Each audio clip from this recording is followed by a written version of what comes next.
there's logo on, but I don't. That's all right. We're going to have to just power through today. Welcome, everybody. It's been a while, hasn't it? Today's Tuesday. Let's see what the date is exactly. It is February 14th, 2023. I'm Mark, your host, coming to you from Baker's Green Acres in Marion, Michigan. If you don't know where that is, it's right at the base of the ring finger. Northern Lower Michigan. And it sure doesn't feel like Michigan out now. It was I think it was 52 today, and normally in February, it's cold and we're covered with snow and we have very little snow. So it's a little odd. I remember one year in March, we were actually the ice was off the pond and we were actually swimming because we could. The kids were like, "Hey, can we go swimming?" And I said, "It's pretty cold." And they said, "No, there's no ice on the pond." Yeah, go ahead. And they did. It was cold, but all right, right on. All right, we got the Declerics with us tonight, and we got the Stumpos with us. A couple of mainstays in the Anyone Can Farm tribe. Right on. All right, so our subject tonight is starting a homestead and embracing the struggle. Okay, because they go hand in hand, and I think that as we've seen in the last few months, we're seeing a lot of people coming into homesteading. Right, Brittany Pierce. Wow, where have you been? It's been a long time. You better come to Tribe Day this summer. I want to see my little buddy Harley. Wise is with us. Sean, where do you live? I can't remember where you live because I saw a picture today and you've got some red Mangalitsa pigs and that looks pretty good. But I will have a red Mangalitsa boar very quickly here. A buddy of mine called the other day and he says, well, there's some pigs have come available and you could register them, he says, but and I got a swinging deal, right? So I told him I wanted one. So I actually have another little red looking Mangalitsa, but I don't think it's actually a red. All right, Brittany says we are hoping to come and busy. I'm in charge of the farm more now that John is working full time. Yeah, that's that thing about farming. It does get a little busy. Dave and Sonia with us. Keith S is with us. Keith Satansky. He's Russian. Russia. Sonia in Michigan. Oh, so we've got Dave and Sonia in Michigan, and then we've got just Sonia in Michigan. Sonia's branching out. All right, so I got to get to it. I really got to get to it. I want to tell you that our sponsors today are Tribe Day and Tribe Plus, the Anyone Can Farm Experience Hog Harvest video course. That's who's sponsoring tonight's class or show. Listen, Tribe Day's coming. And if it's anything like the midwinter meetup, I think that we're going to have a really super time. I don't think there's a week go by now that I don't meet somebody that comes to the farm for one reason or another and says, yeah, we just moved here. There was a gal that came today. Yeah, we just moved back here from Grand Rapids. And I said to her, didn't it used to be that kids that lived around here said, I got to get out of here and go to Grand Rapids so I can drink craft beer, right? But her and her husband moved back, and they moved to a very rural area, ruraler than me, and they want to get into homesteading. So I really think that's a good thing. We have a lot of good people coming into homesteading now. Good people with um, sound intentions. All right. And I think this show will facilitate what they're doing. Okay. All right. Dave Duncan's with us. He calls me Chief. All right. And Belva's with us. I saw a picture of Belva today that her husband put up, and she was working on a cutoff saw and something about, the perfect woman on Valentine's Day. She doesn't want chocolates or jewelry or anything. She just wants to build things out of wood. And that's true.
No chat.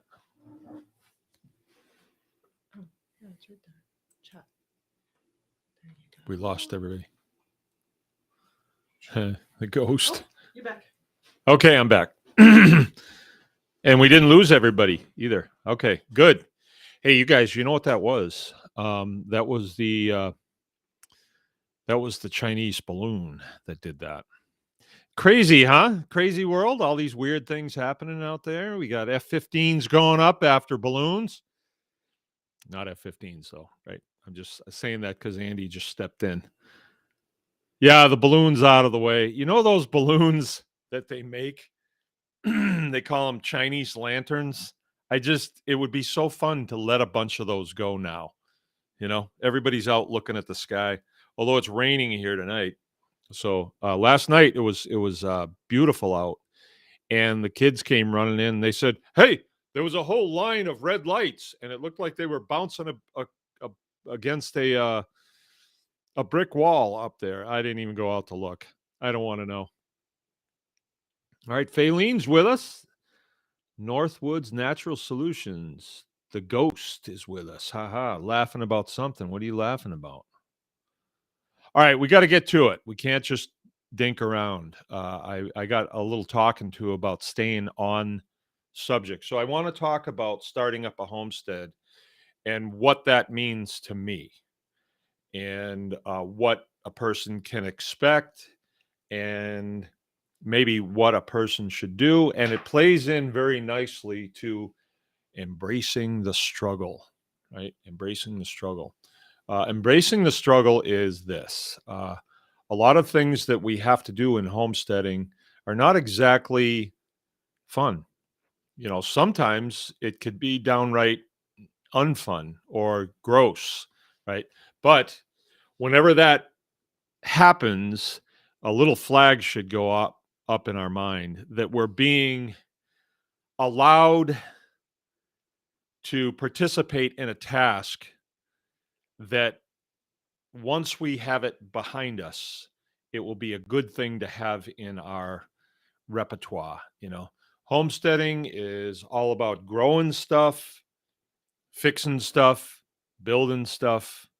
It's all about that. And the other aspects of it are the 3 C's: competency, confidency, competency. You get good at something, and then there's confidence in it. And then that draws community. Right. So a lot of the things we're going to be needing to do when we come right up against it, it's like, oh, I don't really want to do that. Well, that's when the flag should go up. And it's like, okay, now is a time for what? Personal development, right? So I'll give you an example. A friend had some pigs that were really big, really big. And I needed some pigs. I needed some butcher pigs. And when we went and looked at her house, they were big, big. I was estimating 600 pounds. And they were in not a great place to load or anything like that. And my trailer's engaged, so I couldn't use my trailer, which was kind of a bummer. I've got some other stuff in it that I just couldn't quickly unload.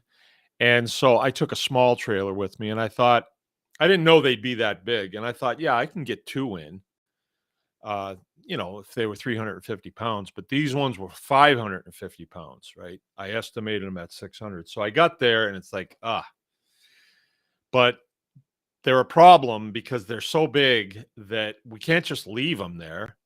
They're only getting bigger and they're costing money to feed and all this. So they had to go. And I'm able to use them. So I said, okay, well, I'm just going to take one. And so we got down there and I did the shooting and had to roll the pig over, and it was pretty big, and stick it and all that stuff. And then getting it up the hill, like, it's nearly 600 pounds. We didn't have 15 guys to help us do it. So we had to back a truck down. My vehicle didn't have 4-wheel drive.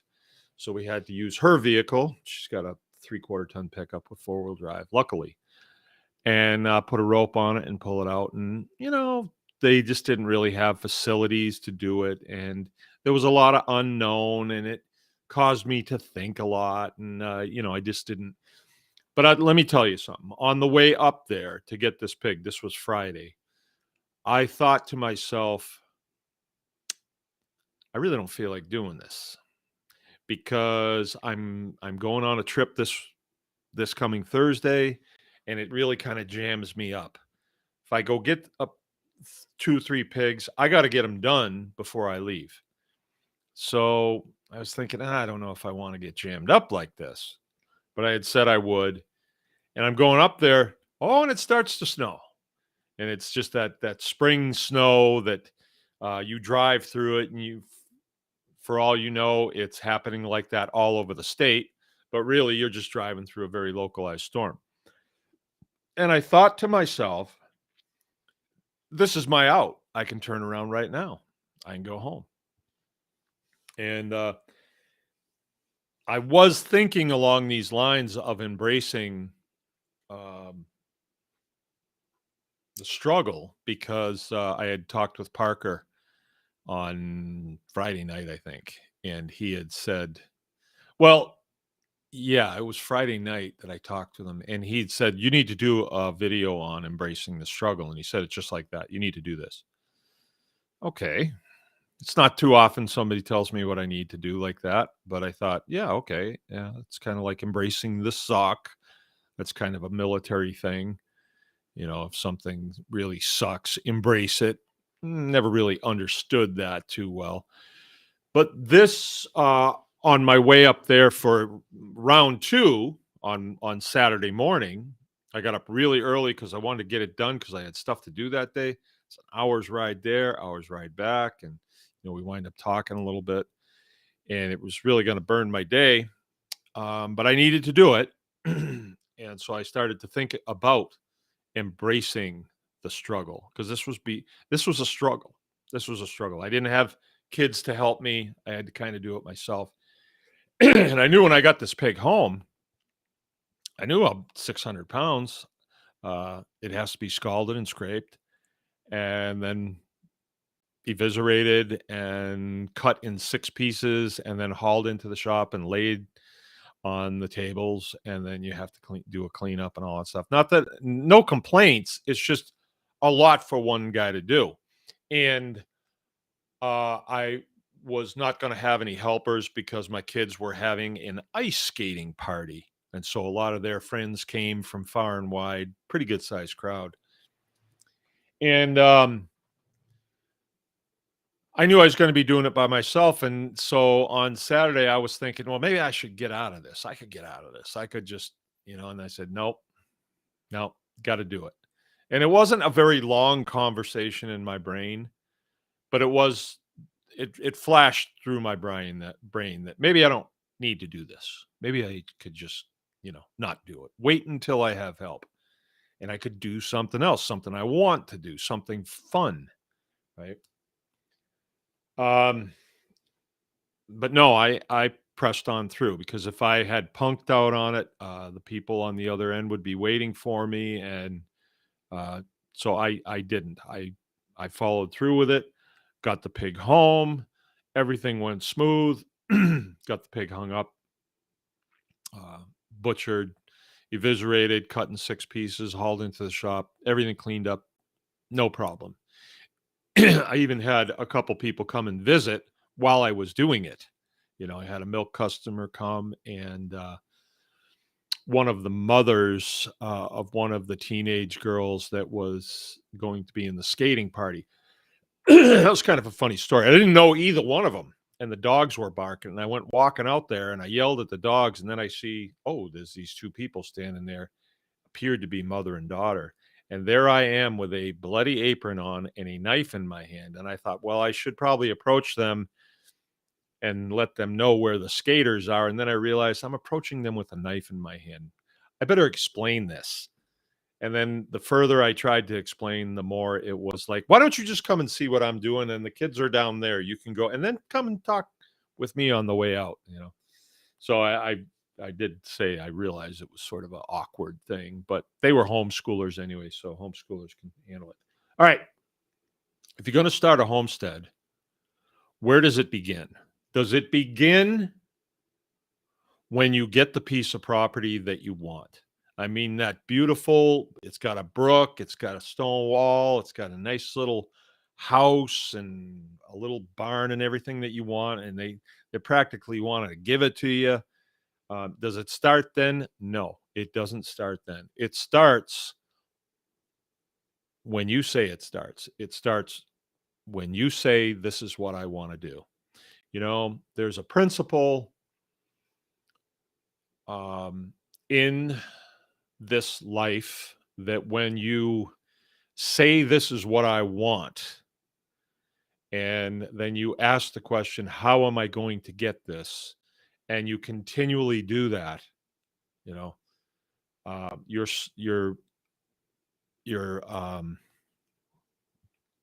subconscious mind starts to work on that. And then I'm not sure how it does this, but I just know from living and doing things like this and talking with other people that have lived a long period of time. I won't say 60 is a long time, but it's longer than 15. You can see that when you say, this is what I want to do, how am I going to do this? It starts to happen. It just, the opportunities come, and then you step through the door. You have to trust me on that. And so homesteading is, you guys have heard me say this before, it really is a state of mind. It really is a state of mind. It's not a place. It's not I mean, the homestead is a place, but you can get in that frame of mind long before you ever have it.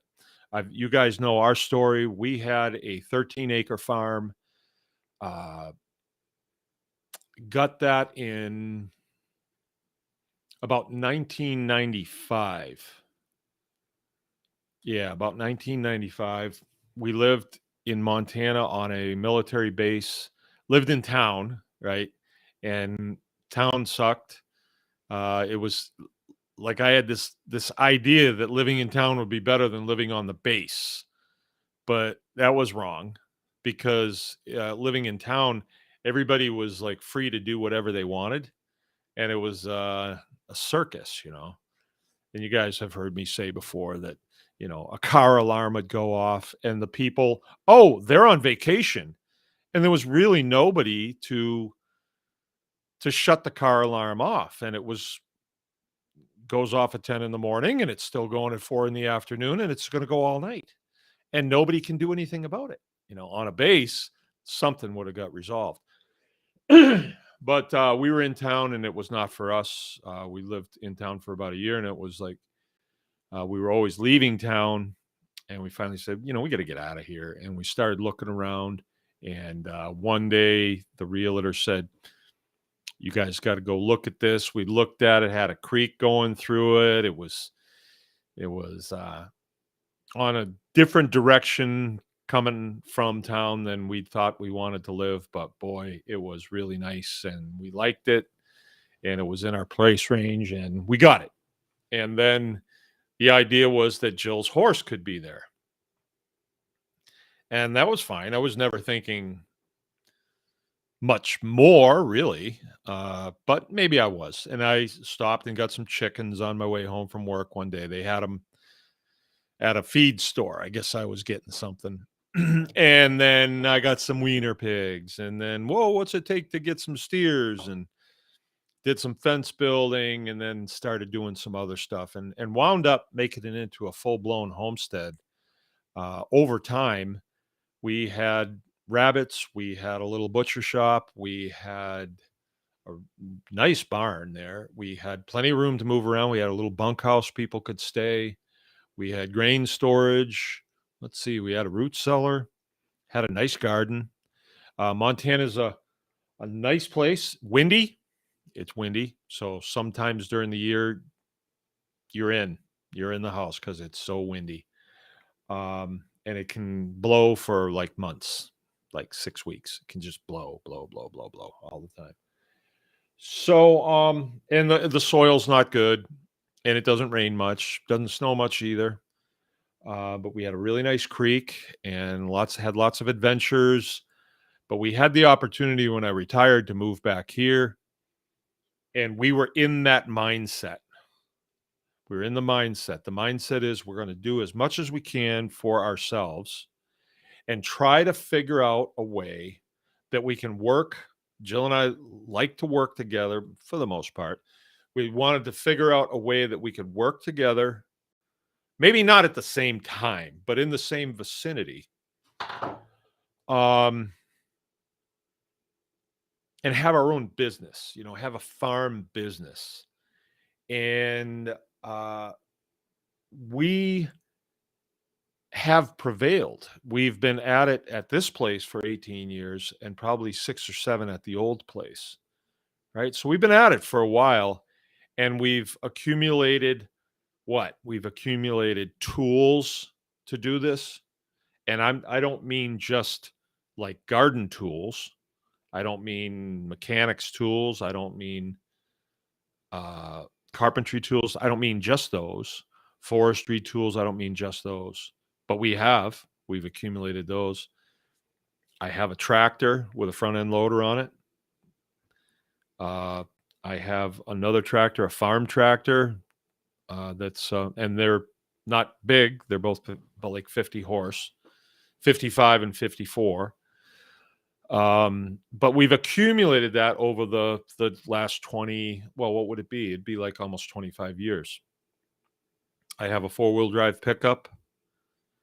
I have a 1-ton 2-wheel drive pickup that my tools go on. I wonder if Brian's here tonight. And my welding machine is on there. I have a 2.5-ton or a 2-ton. No, it's a 2.5-ton dump truck, and all my stuff is old. Like my dump truck was built in 66. My 1 ton is 73. My 3/4 ton is 74. I got a Jeep that's 1957. So, you could say that they're antiques because they are. They're over 50 years. But they're still serviceable. And if I were to replace those vehicles with something that's a lot newer, say 10 years old, I would be making a massive payment on all that equipment. And I better be using it because you have to make money with it. But the point I'm trying to make here is that when you use older equipment, you have to know how to fix the older equipment. And we've learned to do that over the years. It didn't just happen. Didn't come off the shelf knowing how to do this.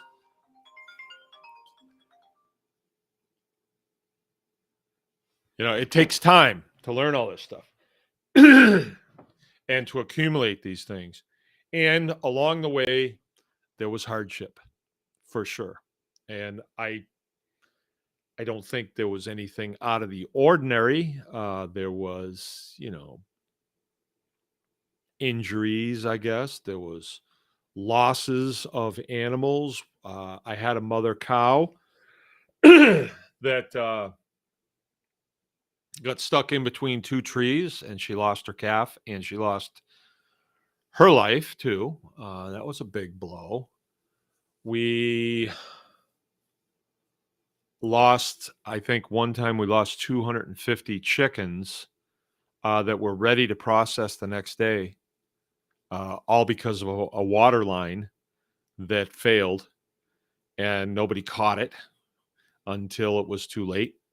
So the chickens went, maybe a day without water, and it was during super hot time. And it just so happens some people had come to visit from out Montana, and it was super hot. And we said, hey, let's go to the lake and go swimming, and we probably should have been checking our animals, and we weren't. So things like that have happened. We've lost, litters of pigs that have frozen. There's been lots of things. I had a broken leg. It was a little bit of a motorcycle accident. In the pursuance of farming, there's been sicknesses here and there. There's been things that have happened. There's been financial times that have been very difficult that we had to do things that we didn't really want to do to make money just to keep things going. We don't have like a place that we can go and just draw money out. Everything is sort of just in time. But what's happening as this homestead is being built is the infrastructure is getting bigger and bigger and bigger, and the capabilities of this farm are getting more and more. Like, for instance, when we moved here, I had this great idea. Let's operate a butcher shop. And I never thought that it would irritate the people that live around here that already run butcher shops. So I would even say to them, hey, I'm going to get in the butchering business too. They didn't like that very much. And so they had little back channel ways of making my life difficult. And I took it kind of personally, and I never understood that until much later on. When you come out of a military community, even though we rib each other and we give each other a hard time, we still don't try to hurt each other, at least not generally, And if it is, it's a head-to-head confrontation most times, because they're. But in the civilian community, it's not like that. A lot of things are backdoor deals and things like that. I didn't quite get that. So that was hard. We had friendship problems. We would have people come around and want to be friends and everything, and we're eating together, and then they would just ditch us, like instantaneously ditch us. What is that? It bothered me for a long time. There was a couple families that did that because we were very different, and when they found out just how different we were, it was like, oh no, this is too much. This is just too much. And those times were hard, and did not see those things coming. Never saw those things coming. So when you start a homestead, I believe that you're starting the homestead as soon as you say, you know what, I want to do that. And I'm going to figure out a way to make it there. Okay. What would be the steps that you'd have to do to get there? Along the way, there's things that you need. I mentioned tools that we have. Um, we use carpentry tools. We use, I'll just say, like garden tools for digging, post hole diggers and pry bars and spud bars and digging bars and um, axes and sledgehammers and things like that. So we use those tools, and I've used them all my life. My dad was always making me do one thing or another, or directing me to do one thing or another. So I've been using those things all my life, and a lot of the tools that I have are actually my dad's. So, and he'd be mad when he sees me leaving them out. Um, oh, Daniela Miner, she's saying bye. Homesteading is in your soul and DNA. All right. Well, she came and left. Too bad. I'm from the country of Mangalitsa. Huh. Mangalita. Okay. Welcome, Daniela. Daniela. Okay. And, but when you make that decision, then is the time to start gathering your tools. That's something you can do in the meantime, because it may take you time to get the land that you want or the homestead that you want. And I would say this too about getting that homestead that you want. Get the one that you can afford, right? So a lot of people have the notion, and I say a lot of people because I talk to a lot of people, and they almost hang their head when they say, well, I only got 10 acres, you know, as if you're a better person if you have 100 acres. It's just not. Sometimes I actually know a guy right now, and he got into a 100-acre homestead when he got out of the military. He got out, got into a nice place,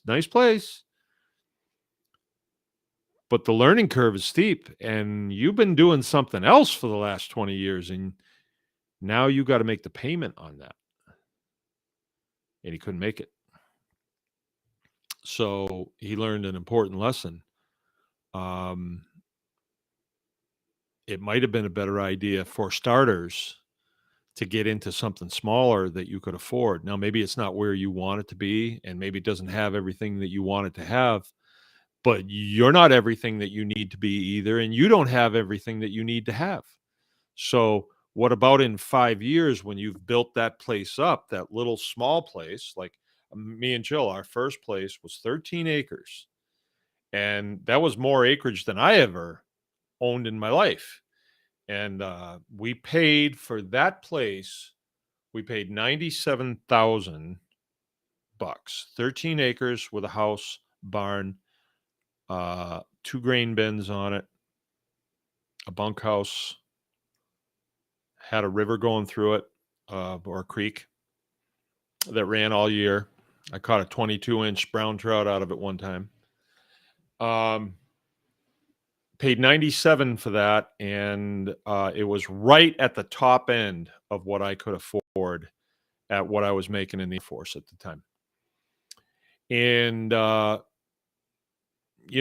some people would have looked at that and said, well, I don't want to live in a small house like that, or it doesn't have a lawn or anything, it's got a dirt driveway, I don't want to live in that. And I knew people at the time, actually my dad, he came out to visit, and he was like, oh boy, you can't do better than this.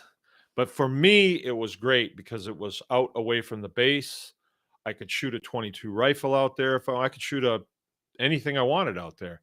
Matter of fact, the first year that we were there, we were able to hunt pheasant, and I thought it was the coolest thing, to shoot 2 pheasants in the morning, come up, have coffee, and Jill took pictures, me and Kyle with our pheasants, and there was deer on it and stuff. And I could do what I wanted there, right? So it was really neat. But could I have made a living there? I don't think so. I don't think so. It's pretty small, pretty dry.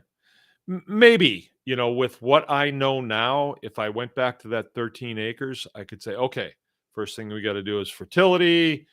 Next thing we're going to have to do is get some irrigation up on this place.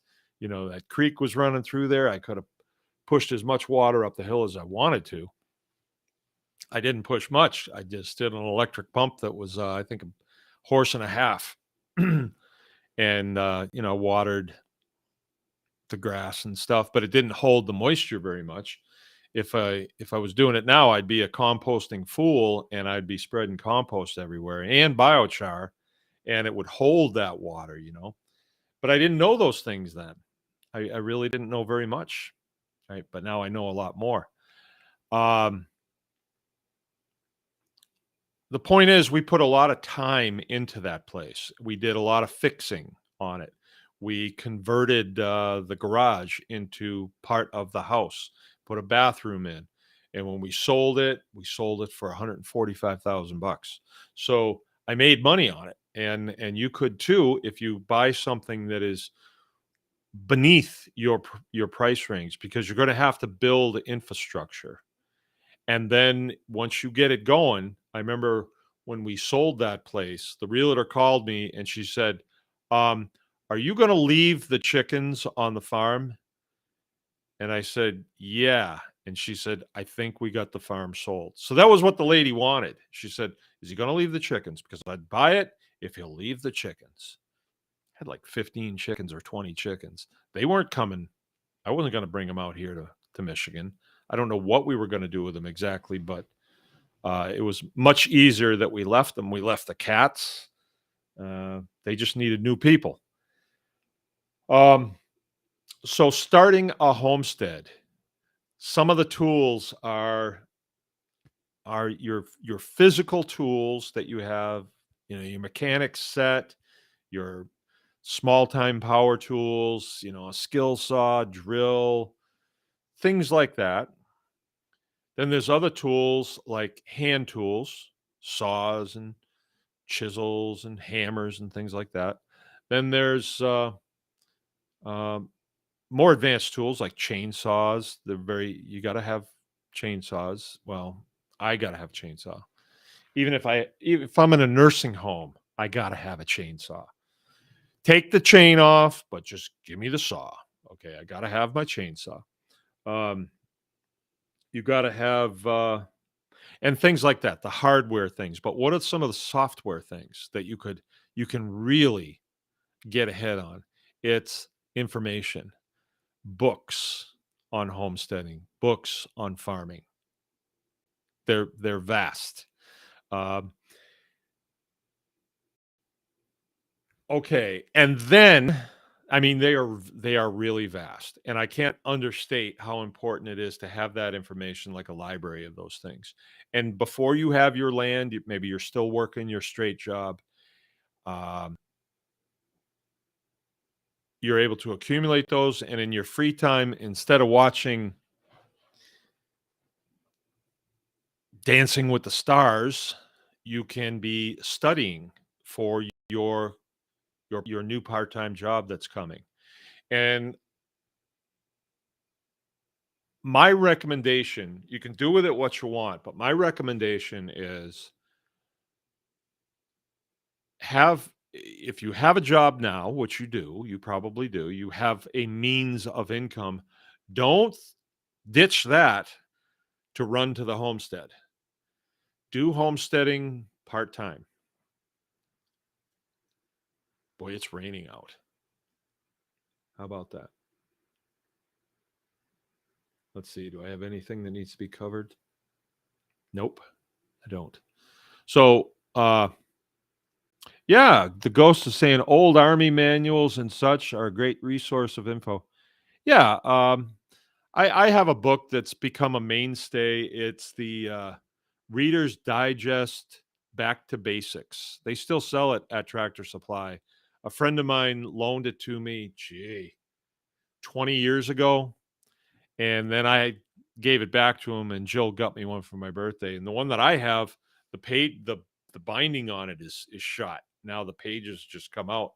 I've gone through it so much, but it's not a conclusive how-to, but it broaches the subject of, say, curing meats. And there's actually enough information in 2 pages to cure meats. There actually is.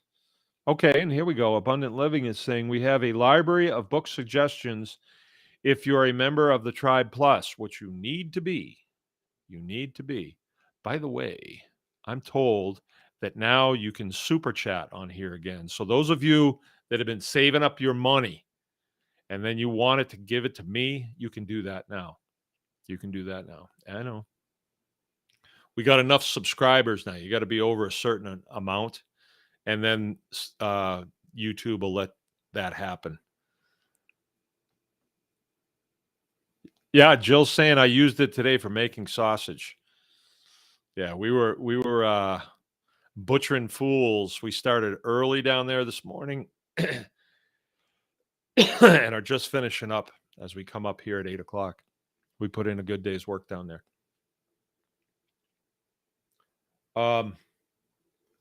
Yeah, so books very important.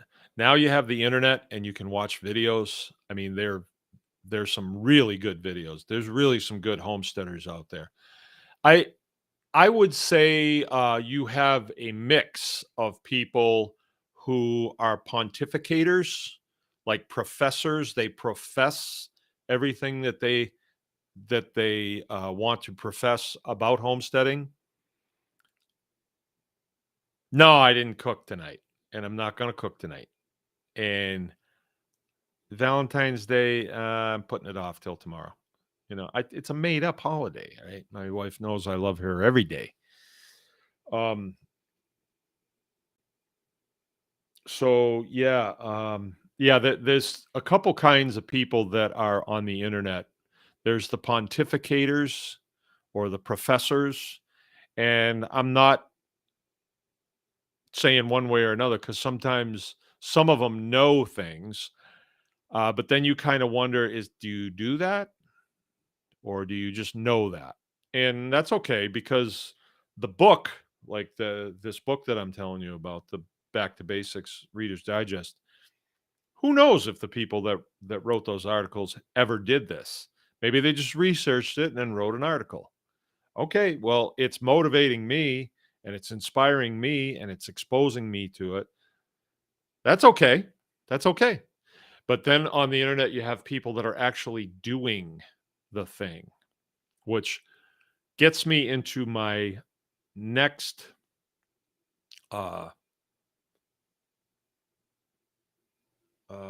point that I'd like to make.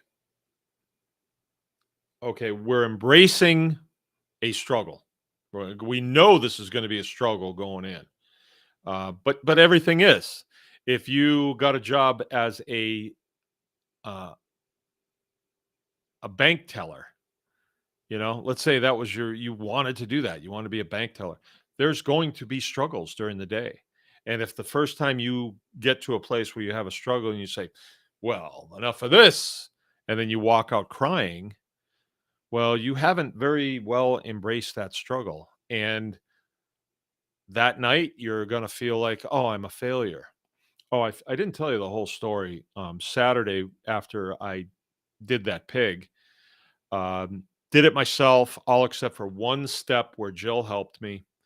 And then she helped me clean up. And then as I was finishing cleaning up, she said, oh, I'm going to go up and make you a steak. And I said, great. And the kids were engaged in their skating party. So we went up and we put on a movie. I guess we were watching All Creatures Great and Small, which we really love that series. If you haven't seen it, you need to. It's a PBS series. And I sat there probably in my long johns because my pants were gross. Yeah, probably. I do that a lot. And socks. Not particularly a cold day or anything, but the house might have been a little cool. And I got a steak in front of me, and I'm watching this. It's relatively comfortable in my house. It's quiet. I'm there with my wife, and I'm getting good food.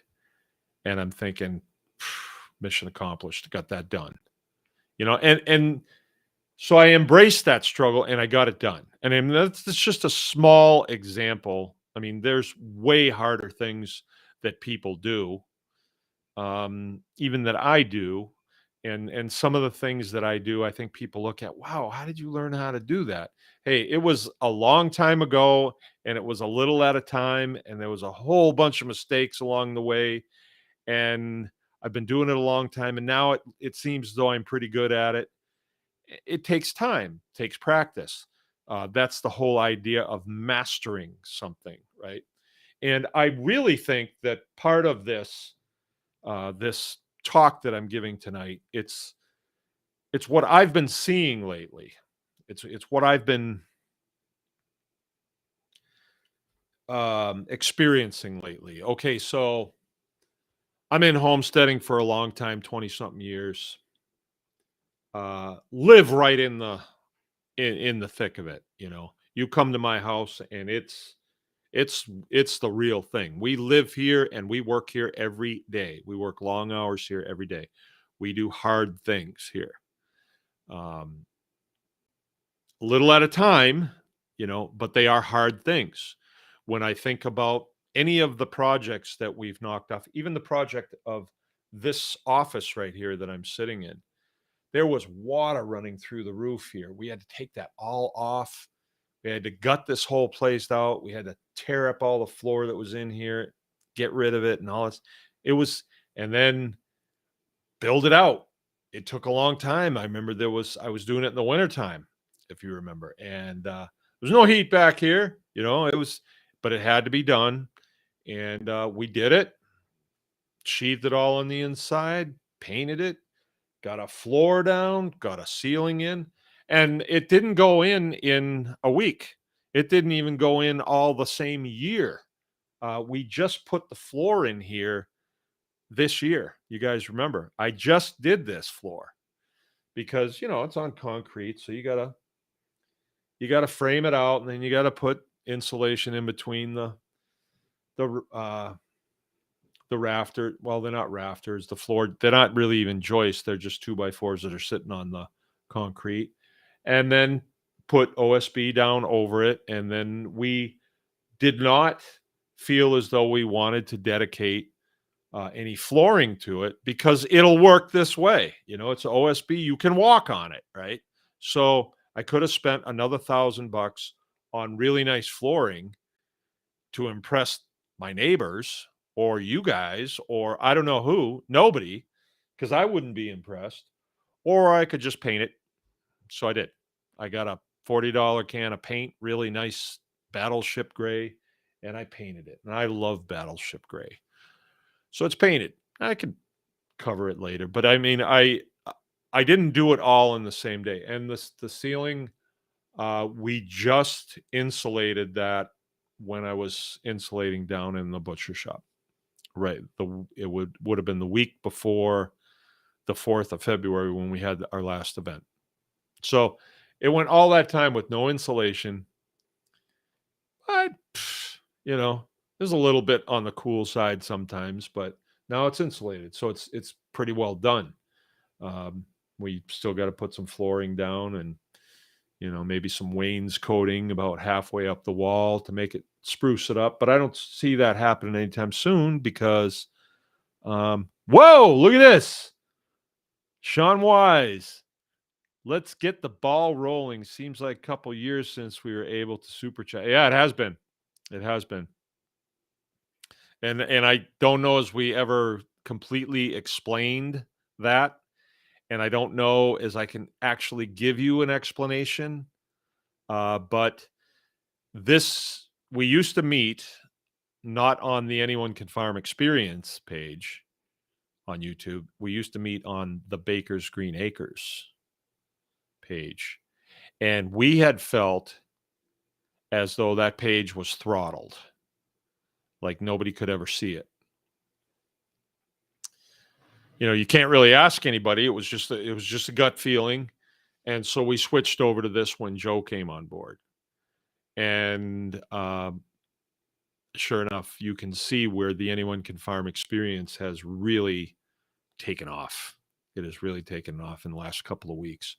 So things good, less fan. Do the thug shaker.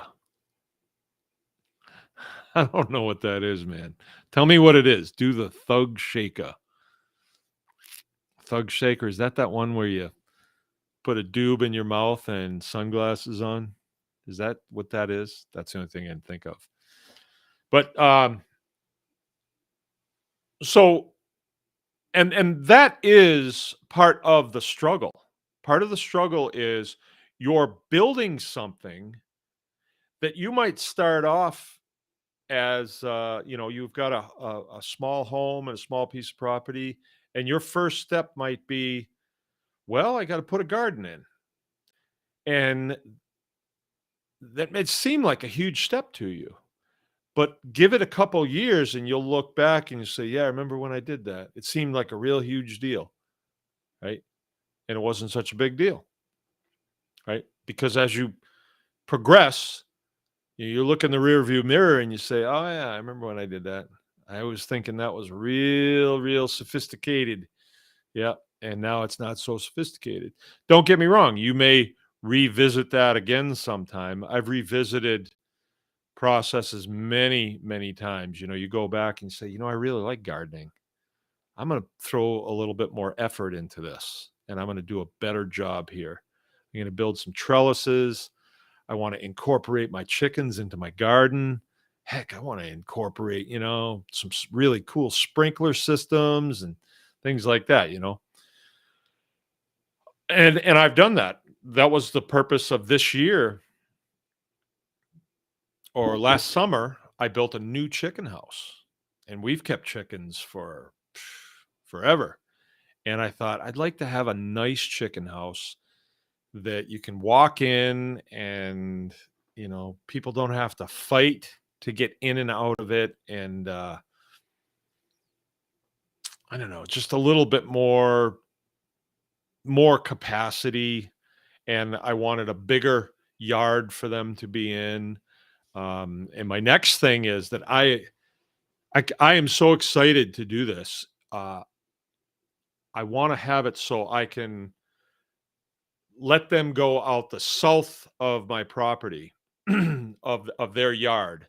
Like let them free range out there just before sundown, and they can go out into the hayfield and chase hoppers and stuff like that, grasshoppers, which we have lots of them.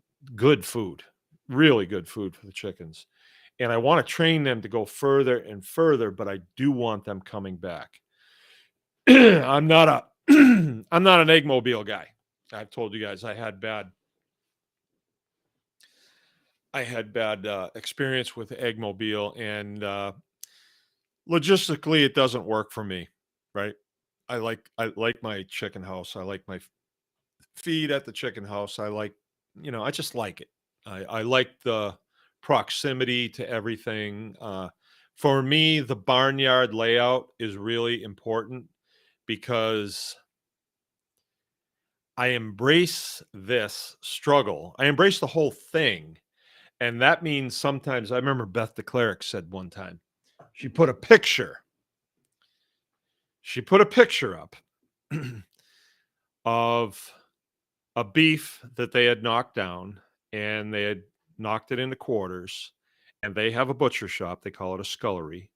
And Tommy had probably done it, had hung that beef up in there, so there was 1, 2, 3, 4, 5, 6.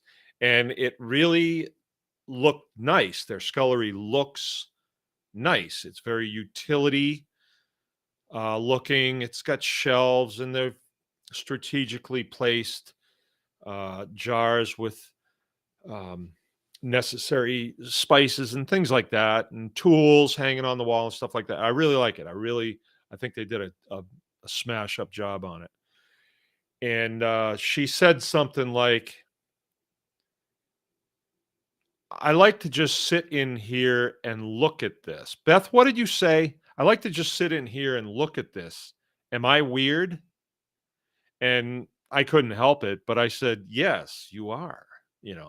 But no, she's not. Because what is she doing? She's sitting there and she's surveying a process. The calf was born on their farm, I believe. Yeah, I think it was. It was born there. They raised it. And then they went through the process of saying, I'm going to have to butcher that. They got themselves educated on it. And I know because they came here. Um, and that was a really cool process. And then the day came and somebody had to pull the trigger on a gun. And then that calf went down or that steer went down. And then all the kids had to throw down and get that baby skun and the hoofs off and the head off. And then it had to be cut into quarters, had to be quartered, or probably sixths. And so, yeah, Beth, when you're sitting in your scullery that you built with your own hands and you're looking at this animal hanging there that's going to feed your children, and you've taken it from the beginning to nearly the end. Yeah, I can see where it might be a little bit more fun to sit in there and just observe that and think it through than sitting in the living room watching Dancing with the Stars. So I don't want to throw any stones at Oprah, but so there was nothing weird about that at all. As a matter of fact, you are embracing the struggle, because that whole thing was a struggle. Shooting a cow in the head that you've raised that's a struggle. That's a struggle. And maybe we make it look easy here, and maybe it's not as much of a struggle as it used to be for me. It did used to be something that I didn't sleep well the night before. I would have dreams that I'm doing this, and I wake up, oh no, it's not even time to get up yet. And but now I don't. That never comes into my mind anymore. I'm not saying that it's a lovely thing to do. I don't think that's the case. I do take a little bit of pride in a quick kill. I think that's something that you can do. Mary Zell, it's so nice just to enjoy the process. Our community, Mangalites, we get to bounce ideas off one another and refine processes as we go. Right on. The Mangalitsa community, it is a good community, and people are becoming proficient at raising these pigs. There's a lot of information, and it's really good that people can come together and they can trade out info. That's really good. Of course, we're saying competence, right? So how do you get competent? Well, you can read about it in a book, but the competence comes when you do it. When you do it. And not everything that you read in books will work in your particular circumstances, your particular biosphere, your wherever it is that you live. Things are different. And then as you do the thing, and I do want to get into this too. Once you've done the thing, then you become confident that you can do the thing. And then what happens then is you draw a community, because people want to, hey, that guy knows how to do this. So people come and say, I want to. And then you have community. Community is so important.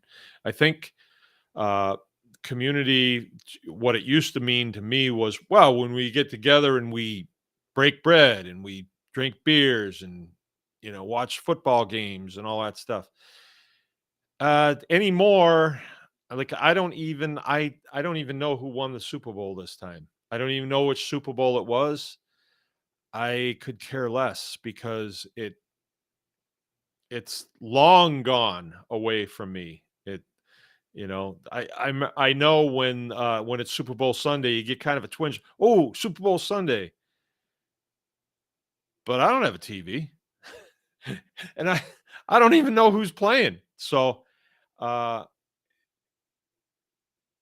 I get more jazzed about, well, actually this Sunday we had people over and I get to hang out with people that I like and talk about things that are interesting. We talked a lot about Tribe Day that's coming up, and it's exciting for people to come together and their children to get educated and their children to make friends with other kids.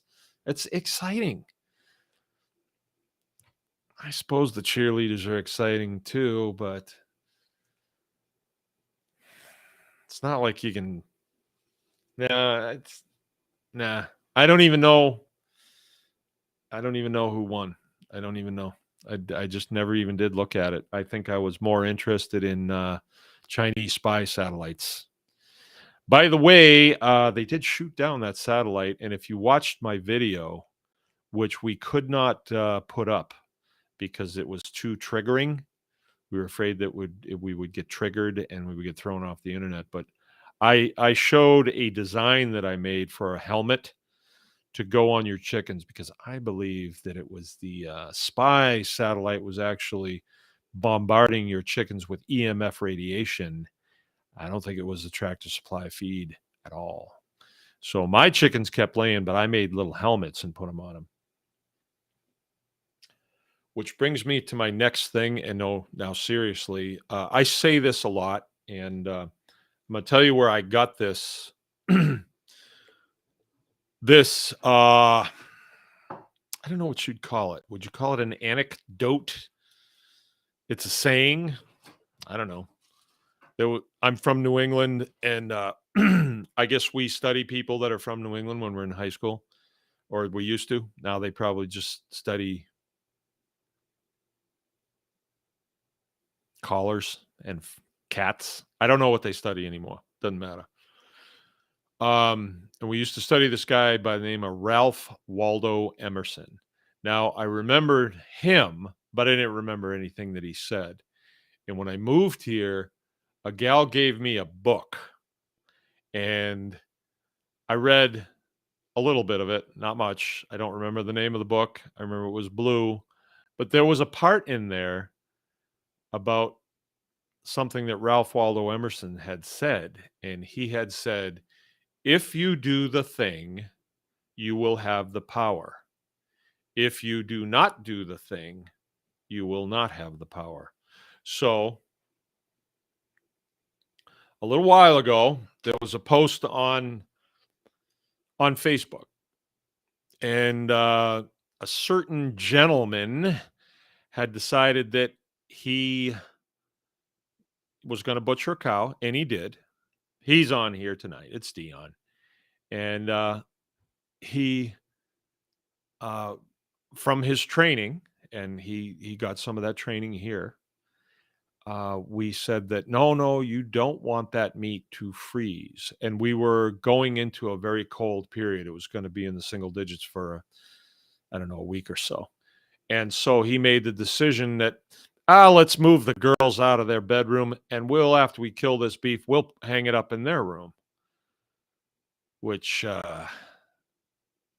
shocked even me, to do something like that, kick the kids out of the room so you can hang the beef up in there. But, you do what you have to do. And I don't know as that was completely necessary. Maybe. But if you want to know about hanging beef in the wintertime in super cold weather, that's the guy you want to ask, because He did the thing.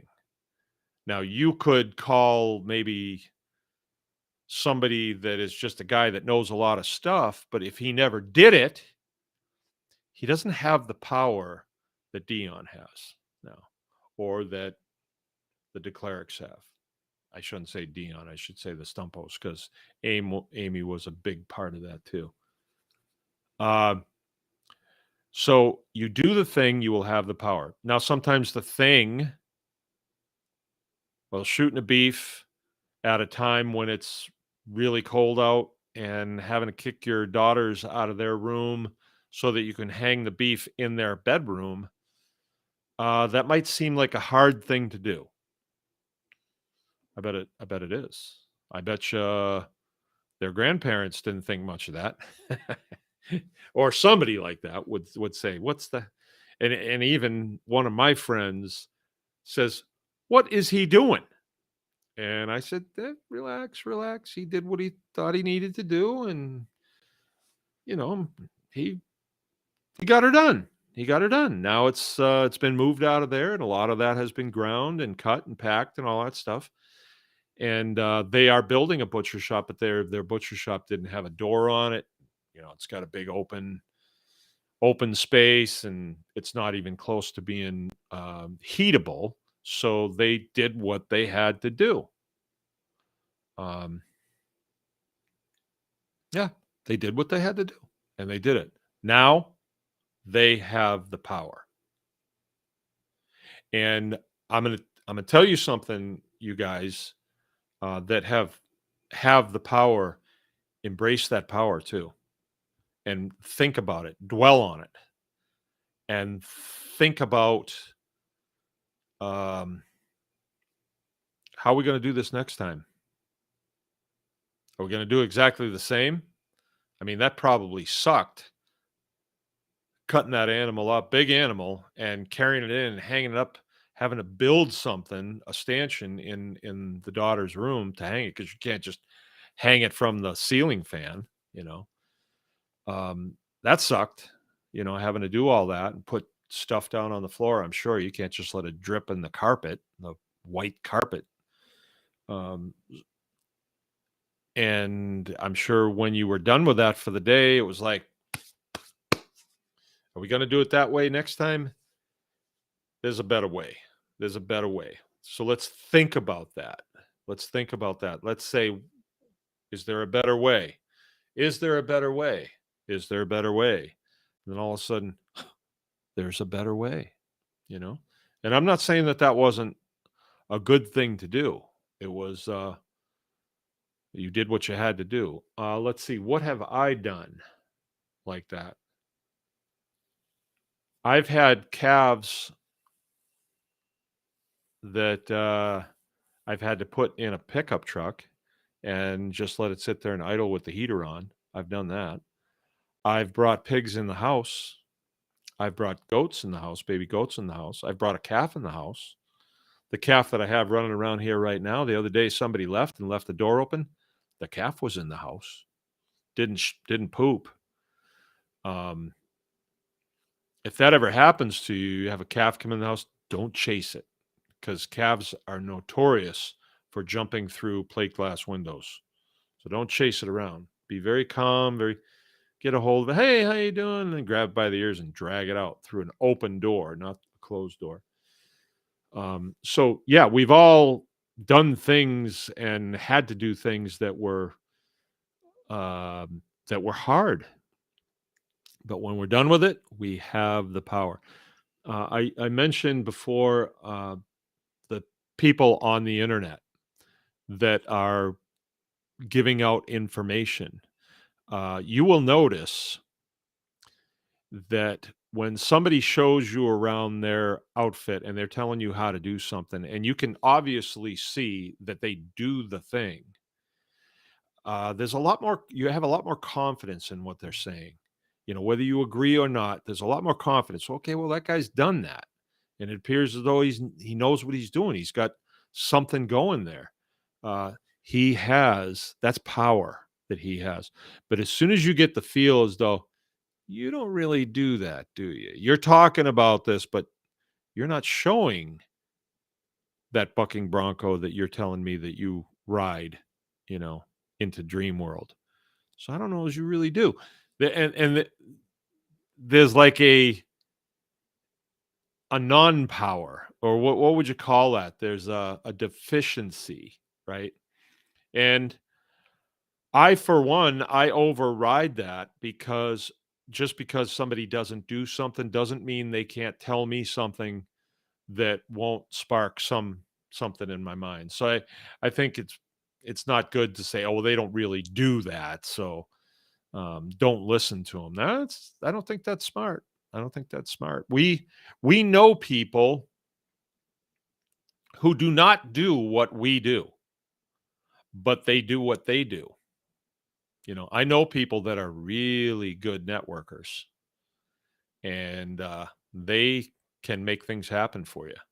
I know people who are really good videographers, and they don't want to be in the farming end of it as deeply as I am. I personally, I kind of think one of the things that I have going for me is the fact that I really like doing this, and here's a struggle that I am embracing right now. I'll share a personal struggle that I'm embracing with you, and you may come into this too. Um, there is an aspect of homesteading right now in American history that we probably never saw before, because I don't think that we ever as a society moved from an agricultural society to a non-agricultural society, in that we appointed a small number of people to the task of growing all of our food, and that's what I just described as industrial agriculture. I don't think that's ever happened in our history. Not that I know of. All right, let's just say, for argument's sake, it's never happened. Doesn't really matter. But I don't think that that's ever happened. And now all of our institutions are having problems. So industrial agriculture relies on, you name it, fuel, electricity, finance, subsidies, uh, petrochemical fertilizers, uh, cheap labor, right? Immigrant labor. They rely on that, right? They rely on favorable environmental regulations. They rely on that, and the list goes on. And if all of those stars don't line up, they're in trouble. They're in trouble, and they are in trouble right now, because those that alignment has skewed with everything that's going wrong. And so, we have the midwinter meetup. Jill does minimal advertising on it. I told you guys about this, and whammo, 80 people show up at the farm. Why? Because they want to learn how to take care of business. They want to learn how to be more self-sustainable, how to be more self-sufficient, how to become proficient at things, how to become confident at these type of things, growing their own food, living intentionally. Would that have happened 5 years ago? I don't think so. We used to have our homestead hog harvest classes 5 years ago, and sometimes we do classes for 2 people. You couldn't not do the class, and it was still worthwhile doing the class. It still was, because somebody's leaving here and now they know how to do something, and that was always the mission. That was always the mission right from the get-go, was teach people how to do this. Right? So, but now our classes are full all the time. Why is that? Is it because of our advertising? No. It's because something's awakening in people. Like, I don't think the institutes that have been feeding me are dependable. I don't think that they might not, put caveats on my by going into their establishments, put those safety glasses on before you come in, or put that face diaper on, or whatever like that. I mean, that's just an indicator that they can take it away from you. They can take it away from you. So we have a large number of people that are saying, no, I'm going to do the thing. And as soon as they say that, I'm going to do the thing, things begin to change. All right. Along with that will come a struggle. Be ready for it. When you get it, embrace it. Oh, this is hard. I don't like doing this. Okay. If it's going too easy, you better start looking for some struggles. It's time to start doing some hard stuff. Hard stuff. The ghost. That's way cool, Mary. I have a neighbor 4 houses down that has 2 ducks in a front yard. I love to see them hiding under the tree as I walk by. This is right in the middle of the city.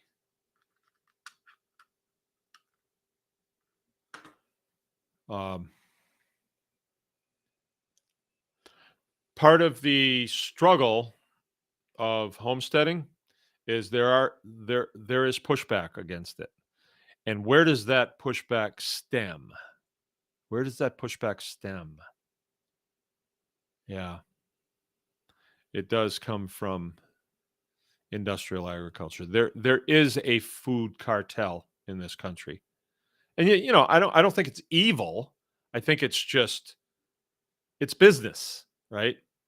It's business. When they enticed people away from the farm in the 40s, they had a good product to entice you away. They had easy living in the city and high wages working in factories. They entice people away. You don't want to live on a farm. You don't want to live there. There's no money. It's just a bunch of sweat. You got to work hard every day. You don't need that. Go to the city. Get yourself an Etzel, right? People probably don't know what an Etzel is. But how's that? It hasn't worked out. And a lot, I'm a baby boomer. The Generation X and the millennials after that, a lot of them are saying, hey, wait a minute. I have no purpose in life. I need something to do that's meaningful, and they're looking for it. And I think with the emergence of the homesteading tsunami that's coming, I think this is a good career field to be in. I think you are going to want to do the thing. I think you're going to want to have the power. I know you're going to want to have the power. I think you need to prepare to embrace struggle. And it's all about making the start. So here we have full circle, making the start, deciding I'm going to do this. And if, let's say you're an Andy Zumwalt down there in Greenbow, and you're already doing the thing, you haven't arrived. You're not Forrest Gump. You haven't arrived. I have not arrived. It is a lifestyle. It is well, maybe for some people. I shouldn't be dogmatic like that. I mean, some people might get to a certain point and say, that's it. I don't want to go any further than this. I got 2 chickens. It's a struggle to feed them. I'm bracing the struggle feeding them. Now I got to go pick up eggs. How did you talk me into this, Mark? But for me, the struggle continues. The struggle continues in that there's more stuff I want to do. There's way more stuff that I want to do. Really cool stuff. Part of the struggle is the pushback, the pushback from entities, state entities and stuff like that. And once you figure that out, then you start thinking differently. Like, hey, maybe I'll have a barber shop on the farm. Wouldn't that be neat? Maybe I'll have a cafe on the farm. Wouldn't that be cool? Yeah. Maybe I'll have a commercial kitchen. Yeah, that'd be really cool. So that's it. That's my presentation. I think I got right to the point. I know sometimes I do a little rabbit trailing. But that is the message. And so now I can do whatever I want. I can tell jokes if I want. Okay, Off Grid North Country's with us. Been a while. Howdy from the UP. All right, right on. Let's see, what did I miss? Oh, Mary Zell said, well, now I got to make duck helmets. Our ducks have been laying eggs, almost a dozen now, 13 days. I don't think you need duck helmets now, Mary. I think you're out of the woods because our fearless leader has dispatched some F-22s up there to shoot down the Chinese egg balloon. That's my theory, anyway. I think it was the Chinese were behind it. You know, they did the whole Wuhan thing, and now they want to make sure that we don't have eggs. I think something else is coming. There is something going on down there in Ohio. I guess there was a train wreck, and it just so happens that the chemicals mixed together, and they're supposed to be pretty darn toxic. I just think that if you think things are going to just mellow out, I don't think they are. And that's one of the reasons why this lifestyle and preparedness and taking care of yourself and resiliency, it gives you an edge. It gives you an edge. Against the machine? No. Just against the next fattest camper, right? That's the edge that you got. And I think that's about the best you can do. You know, we can hope for our politicians to do what they're supposed to do, but I don't think that's why they're there. I don't think they're there for our benefit. I think that's just their shtick. I'm not saying there's not some of them, but I don't know. Not so good. You know who I did hear today that I really liked is Tulsi Gabbard. Now that she's not a Democrat anymore, you know, she seems I don't know if she's an independent or she's a Republican. I don't care for Republicans either that much. I mean, a little better than Democrats, but I heard her speaking today and I thought I like the sound of that. If she's genuine, boy, she would have been a good pick for president. She would have put the scare into a lot of people. But at this point in time, I don't think that the answer to the problems that we're facing as a society are political. I think they are like cultural. And I think the cultural morass that we're in is because we're lazy. It's not that we are uh, physically lazy. I think they're mentally lazy. We have conversations about the Dancing with the Stars. You know, they've figured out a way to get us all wrapped around the axle about stuff that's dumb. And the stuff we should be thinking about, like our survival, we're like, no, that's Aldi's does that, or you know, Walmart, they do that. They'll always be there for us. Walmart will always be there. You know, if you go in those stores and you look critically, they're not doing that well. They hire people that I don't think can actually read and write. You know, that's all they can get. If you go in there like on night shift, holy smokes. Like, don't. So I don't know. Faith in that whole system, I think, is futile. I think it's futile. And building the parallel system that is run by people who are not mercenary in nature, that are goal orientated and are interested in nutrition and are willing to take a little bit more time to figure out how things could be done a little bit better because they are embracing it all the time. I think that makes sense, and that's the team that I want to be on. I do.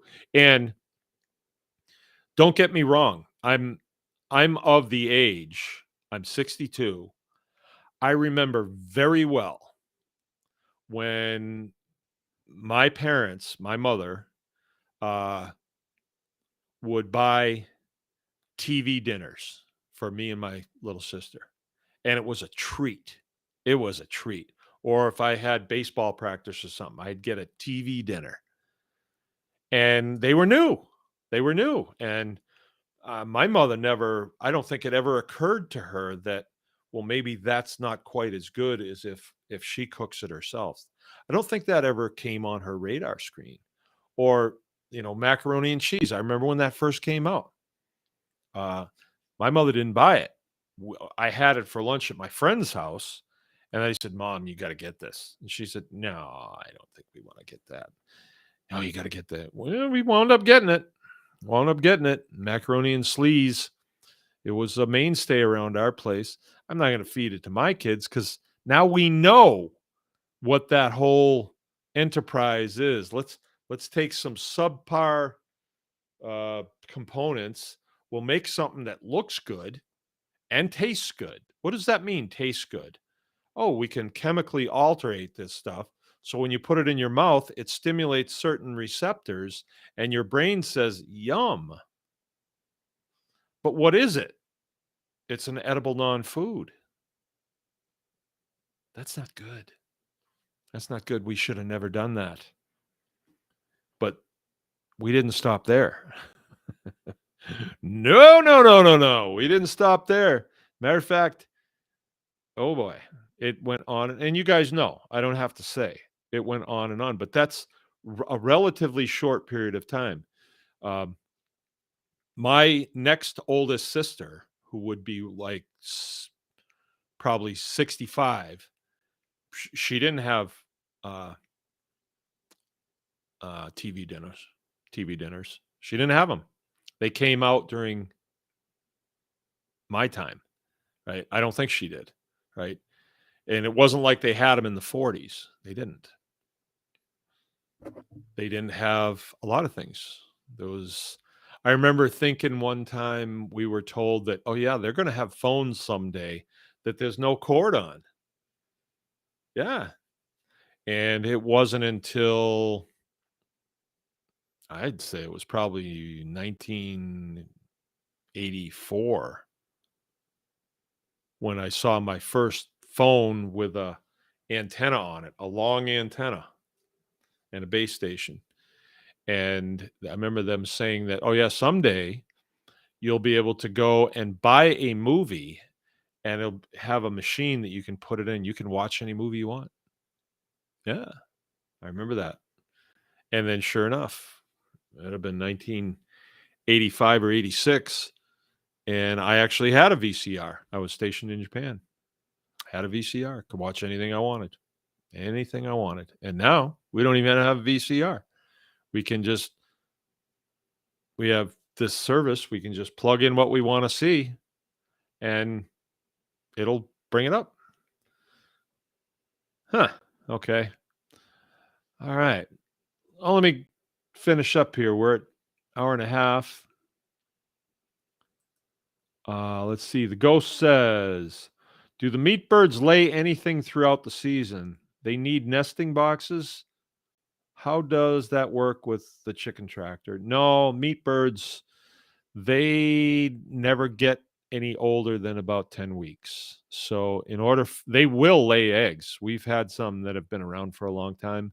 Just, I don't know, they mix in with the laying hens and somehow get overlooked for some reason. And sure enough, they'll lay. They're not real smart. Like they won't get in a box and lay. At least the ones that we had didn't. But they start laying at about 16 to 20 weeks. I think it's more like 18 weeks they start laying. They always say 16 weeks, but I don't think they ever do. And our meat birds are long dead before then. We knock them off at between 8 and 10 weeks. All right. So we don't have to deal with nesting boxes. Mary, I think that would be really cool if you make the helmets for your ducks, if you would post pictures of that on the tribe, the Anyone Can Farm tribe on Facebook. That would be really cool. I said some trigger words in that video that I made, so I wasn't able to. You can see it if you go over to my personal page, Mark Baker page on Facebook. It's over there.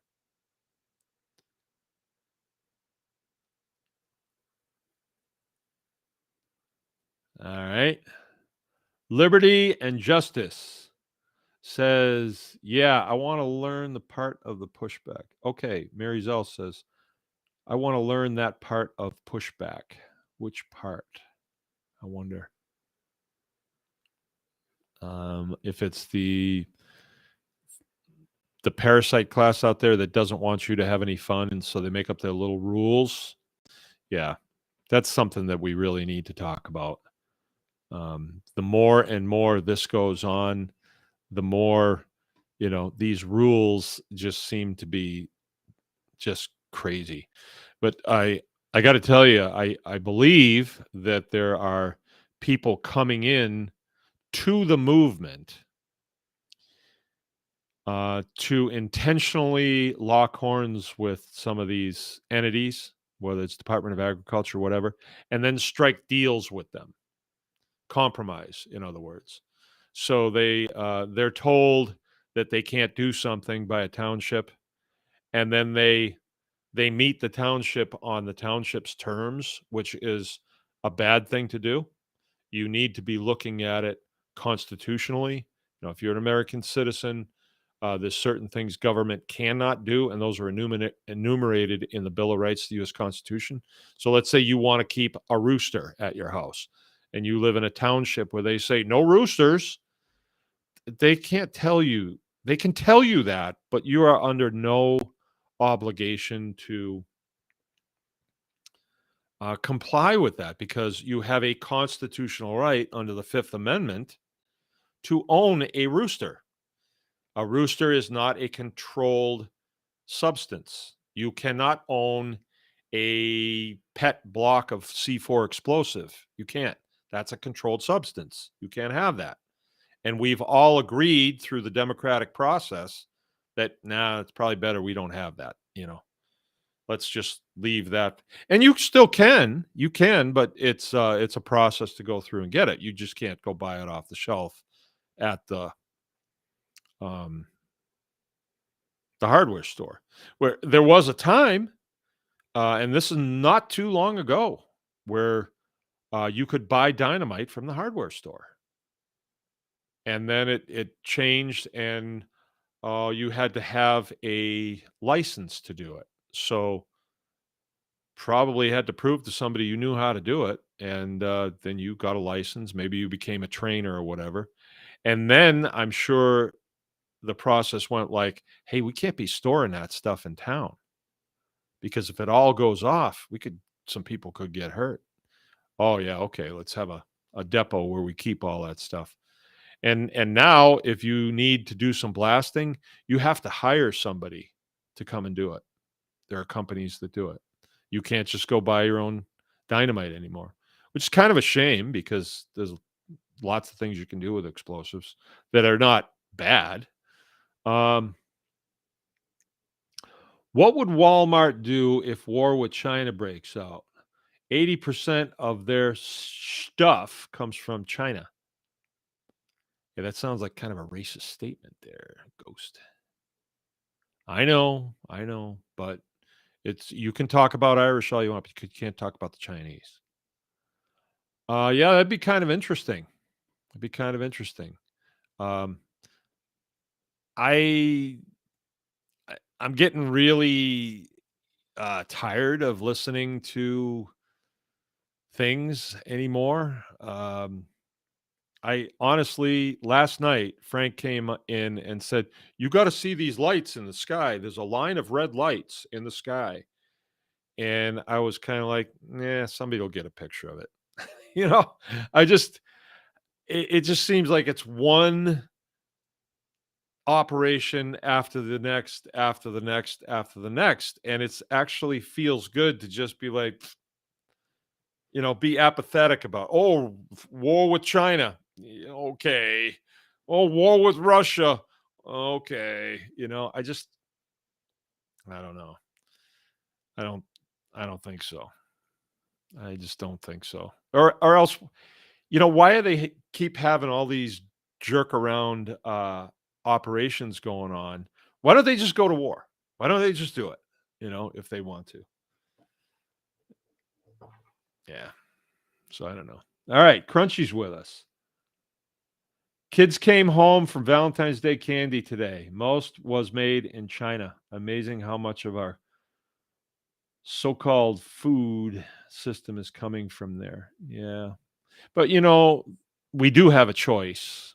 We do have a choice. We don't have to participate in it. It's not like and you vote with your dollars. I don't have a problem with Chinese people. I think that you remember 9/11, right?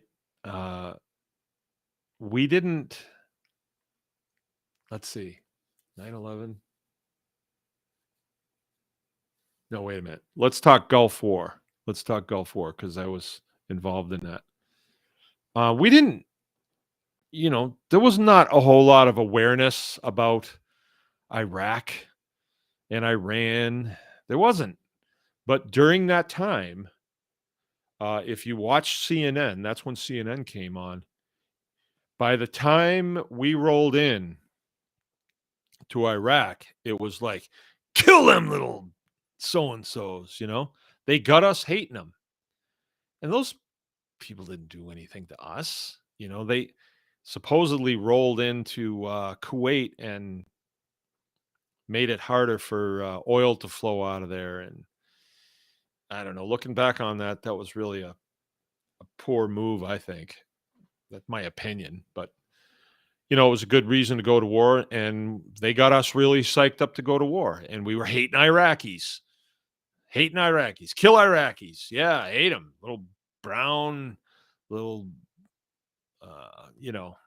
Arabs and all that stuff and other names that they came up with them for them. And they psyched us into hating these people. And they're doing it again. And it's not with them. They did it again. We were hating Osama bin Laden there for a little while. Not the Saudi Arabians, though. We didn't hate them. Stay away from the Saudis, even though supposedly the hijackers were Saudi Arabian, when 9/11 happened. But what did we do? We went into Afghanistan. Oh, they got training camps there. We got to go take them out. Yeah, right. They lie. They totally lie all the time. And they make us hate people that we got no business hating them. Those poor people are struggling just to make ends meet. And here we have food to burn here, and they're doing the same thing now with the Chinese. They're making us think that, the Chinese flying balloons over us, Chinese this, Chinese that, the Chinese Wu flu. Everybody's blaming the Chinese. They're doing that. Chinese didn't do that. That country is struggling big time. They struggle to do a lot of things that we just do consistently. You want to hear a rabbit trail? This is a good one. I love to tell people this. It just so happened I have a friend that's a F-18 pilot, so I can run these things past him. Since World War II, and figure this one out. Okay. We went into World War II because the Japanese brought a flotilla across the Pacific and hit Pearl Harbor with more than 400 airplanes. And I think they reloaded and flew some of them back again and hit it again. A flotilla that size is huge, the number of ships that they would have to have. When did the Japanese start flying off of carrier decks, and why?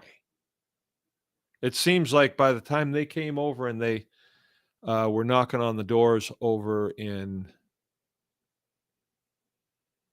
Pearl Harbor, they were pretty proficient by that time. When did they get proficient at flight operations off of a flight deck, off a ship? When did they do that? I know we did it right after World War One, but we developed aviation in World War One. And then by the time World War II rolled around, we got out of World War One in 17. By the time World War II rolled around, it had been 25 years. We had developed by the numbers, and we had probably 8 aircraft carriers, 8 or 10 aircraft carriers. The Japanese had 4. When did they develop that? And why? You know, did China? Nope. Never did. Never did. How many aircraft carriers does China have now? 2. Can they recover their airplanes on there? High performance airplanes? Not all the time. Not all the time, which is a kind of a bugaboo, if you can fly off, but you can't recover. Where the American fleet, we have probably 16 or 17 of them right now. And there is an aircraft taking off right now. And there's an aircraft being recovered right now, round the clock. Been doing it since World War II. We started out doing it with like 4-cylinder piston engines, and now we're doing it with F-35s with 2 turbines and them F-100 turbines, and they're sending them off with a catapult. And we do it round the clock. We can put an aircraft carrier 200 miles off anybody's coast we want, and we can start flying operations. Nobody else can do that. Nobody else can do that. The mighty Russians, look it up. You will really get a surprise. As a matter of fact, I can even help you with this, and I wish people would do this. I wish people would really do this. You're going to have to go to YouTube. Let me see. I got to find this. I sent this to my F-18 pilot buddy. Oh, where are you? Here it is. Go to YouTube and look up Russia's aircraft carrier from hell. And it's the real truth about the Russian carrier Kutsunov, right? And it tells the whole story. And I'm telling you, this story is consistent with many things that I've heard from people who have a good reason to know these things. Like if you're an F-18 pilot, you know these things, right? You know your enemy's capabilities, right? And the Russians supposedly, the mighty Russians, tell you what, their aviation program's not that good. They crash a lot of airplanes. But the submarines, Mark, look out for those submarines. How many of them are at the bottom of the Atlantic right now? Do a Google search, right? They sink a lot of them. They kill a lot of guys on subs. They're not that proficient, right? They're coming out of a communist way of doing things where there's not a lot of competition for excellence in communism. It's all done by, if you're in the club, you get the contracts. And a lot of the guys, in order to be in the club, they'll do whatever it takes. And they're not concerned with quality of like tail hooks to recover airplanes. Very interesting if you look that up. If you watch that, you will understand communism very well if you watch that video. What else we got? Mary Zell is laughing. Hee. Mary Zell, look familiar to me. Rules and regs. Yeah, rules and regs. It's really quite simple, but it takes a lot of thought to dispel the cognitive dissonance that we have as Americans. The parasite class has always wanted to control us because they don't want to work. They just want to be controllers. And a lot of them are the intellectual class. They're the ones that their parents wanted them out of the house and knew that they wouldn't go to work, so they sent them to college, and then the colleges push them through. And well, I'm looking for a job. Nobody wants to hire me. Well, I think the Department of Agriculture will probably hire you, that type thing. And so they wind up in those bureaucratic organizations, and of course they don't really know your constitutional rights. And so they make up kind of their own rules, but in order to get you to really play along, they have to kind of convince you that you should. And so they do this thing called licensing. Like, if you want a license to sell your products in a restaurant, then you got to do it our way. And you say, yeah, but I got constitutional rights. But that has no place in our licensing criteria. Oh, do I have to do it? If you want to do business with us. So what you do is you just don't do business with them. And if a restaurant requires that you have a license from them, you don't do business with them. And why would you anyway? Because if you do business with a restaurant, the restaurants, they have to make their bite on the product. So you got to sell to them retail or wholesale. And then they're going to turn around and retail it. Why would you do that? You got to do your own marketing. So you're selling retail. Oh, how do we do that? Can we go to the farmer's market with that? Well, you can, but a lot of times the farmer's market is controlled by, guess who? The same cartel. Whether it's the health department. Health department is the county level of USDA, Department of Agriculture. That's the county level enforcers of that regiment. And they do everything under the guise of food safety. We're doing this for your safety because you're not smart enough. You haven't been to college like we have. Obviously, you can't pound a 12-pack like we can. So they do everything. They do everything under the guise of safety. And but you can opt out of it. If you're on private property, you can do things that are not illegal. You don't have to get permission to do things that are not illegal. Like, I'm on private property. I want to shoot a 22. Do I have to get permission from anybody? Do I need to call up to the county and, hey, who do I talk to if I want to shoot a 22 at my house? There's nobody there. Why? Because it's legal to shoot a 22. Right? There's certain things. I mean, there's certain laws concerning how far you have to be from a dwelling or a road and things like that. But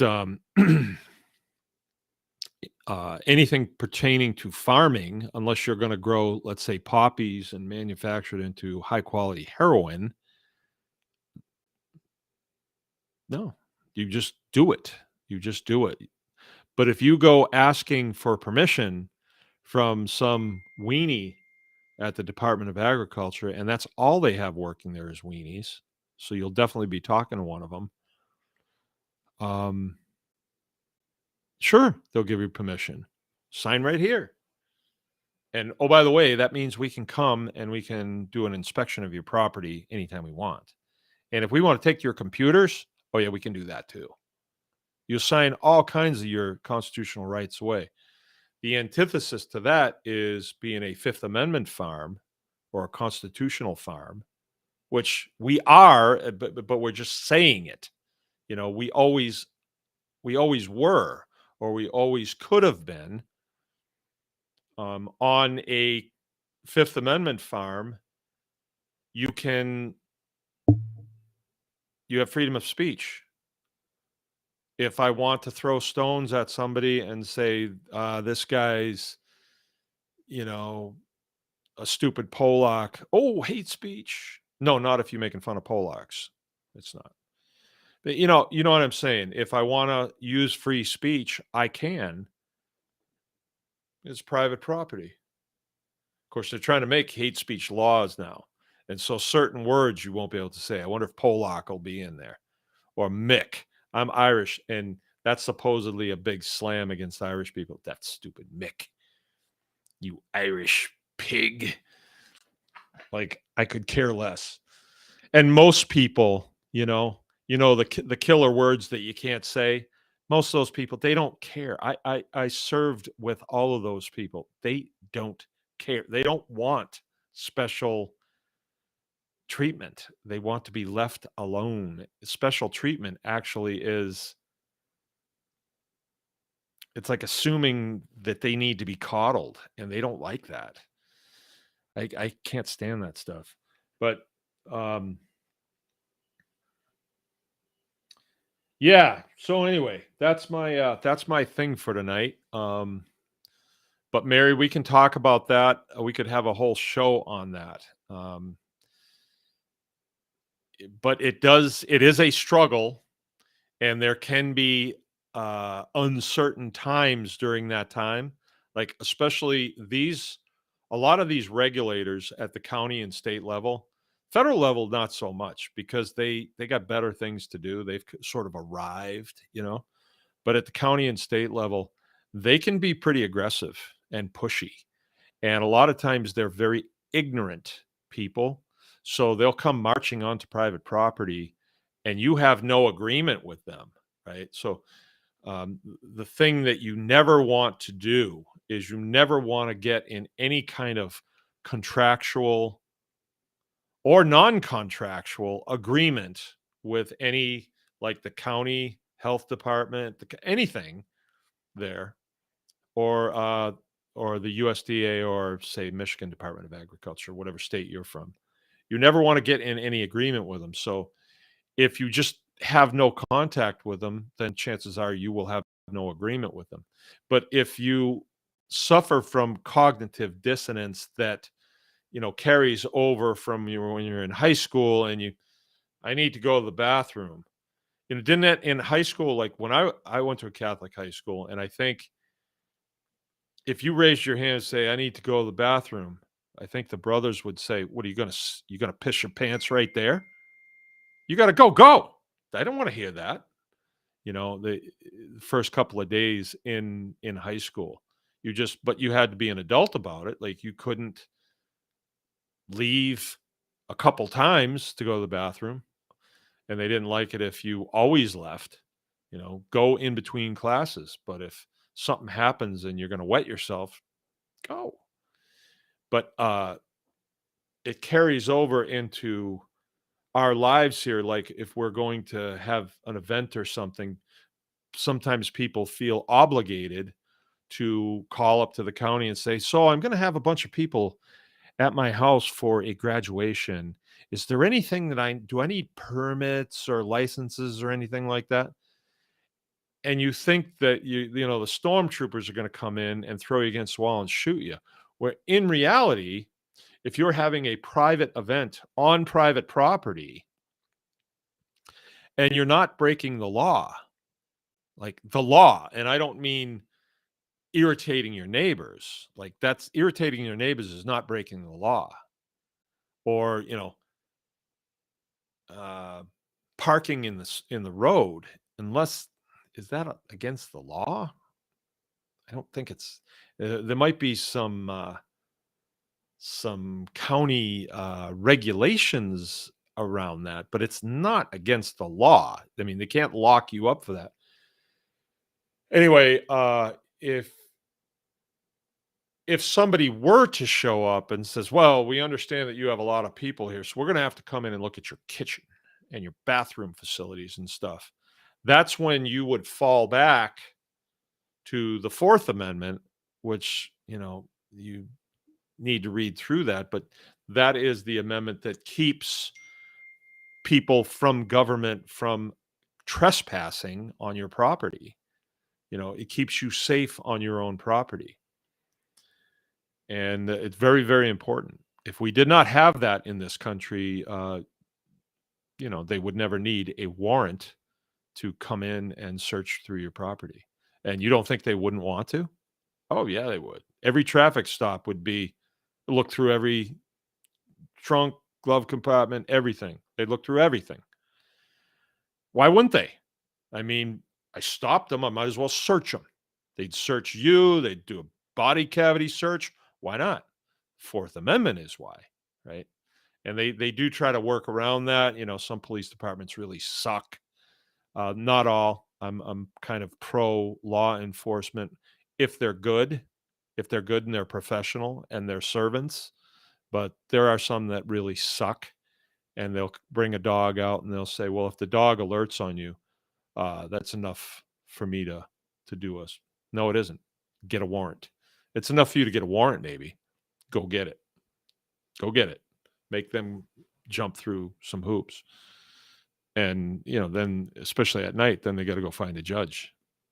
So, and the judge might be like, "No, we're not doing this.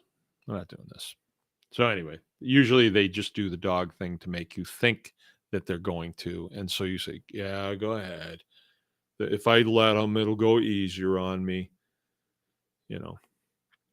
Anyway. Yeah, so you really have a lot of leeway in the homesteading business as far as events or anything like that that you want to do on your property. There's a lot of leeway, but you have to know how to deal with some of these parasites that want to tell others what to do instead of just acknowledging that we live in a free country. And if you've got some acreage and you want to have some people over and you want to have a guy give an instructional on soils and animal health, I don't need anybody's permission. I went to the highest authority on this property, and that is the owner, and that happens to be me. Once I okayed it, it's like, okay. And if anybody wants to stick their nose in it, they would have to.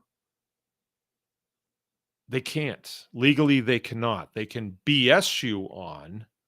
There's you people will find uh, incidents that have happened that have been videoed. There's a great movie. It's called Farmageddon. A friend of mine made the movie. And if you watch that movie, you come away from it thinking, we're not in a free country. But there was a particular part of that movie where I remember this very well. It was a food buying club, and the guy drives the truck out to where they're going to meet all these mothers, and they're getting milk and eggs and hamburger and stuff like that for their kids off of a particular farm. But the guy drives the truck out there, and the guy that was driving the truck was just a helper. He was just a driver. He wasn't an owner. And they were met by some gal with a butch haircut. It's amazing how many of them, right, have gender dysphoria. It's amazing, right? Some of them have been here. A man dressed like a woman, and then a woman dressed like a man, and they think it's perfectly fine. Anyway, and the woman with the butch haircut and the windbreaker on with the health department on tells the guy that he's got to dump the milk out. And the stupid guy does it. He does it. Like, if he told her to shove it, which I would have just ignored her. And if she came near me, I would have said, "Oh, you've crossed. That is an aggressive. I'm having to defend myself." That's you have that right. You can defend yourself, and that would have been the end for her. But the guy complied. It's like he was told by his mom to dump the milk out, and so he did it. You idiot. If you comply with it, you just gave her power. You just gave her power. If you tell her, "Go to hell, Butch," what's her next move? She going to call the FBI? What's her next move? She doesn't have a next move. She going to say, "Pretty please"? No, not doing it. Run along before somebody drops a house on you. And we have to be prepared to do that. But that's part of the struggle. Is that comfortable? For me, it is. Now, especially at this stage of the game, I can't stand those people. I can't stand them. What they do, what that class of parasite does to American society is horrific. And it's been done incrementally. It really has. And I don't think it's just something that kind of happened. I think it was a planned thing. They want these people under control, this peasant class under control, just the worker bees under control, under control. They give us very little credit for being, whole human beings. And honestly, what I see in the parasite class, they're the ones that are not whole human beings. They're missing so much from their life. But anywho, I keep going. I can keep going. I think I'll call it good. We are going to be having a conference call tomorrow night, a consulting call. We've been going every other week, and that seems to be sufficing. If you are a member of the Tribe Plus, then you are welcome to come to that call. It's a Zoom call, so it's a face-to-face deal. And I really recommend it. I think that people that have come to the call and be able to get one-on-one. I mean, it's a Zoom call, so there's a whole bunch of pictures, and then my pictures on that, and they interact, and I interact with them. The idea is it's consulting, so I'm the guy that you try to ask questions to, and I try to facilitate the answers. If I don't know them, I make them up. Or we work through them. We might know pieces of the puzzle and we can get close to some of the answers, but then more times than not, there's people in the call that have done some of the things, so they have the power to be able to transfer to others. And it's worked out really well. I think it's some bugs that we've worked out of it, and it's going better.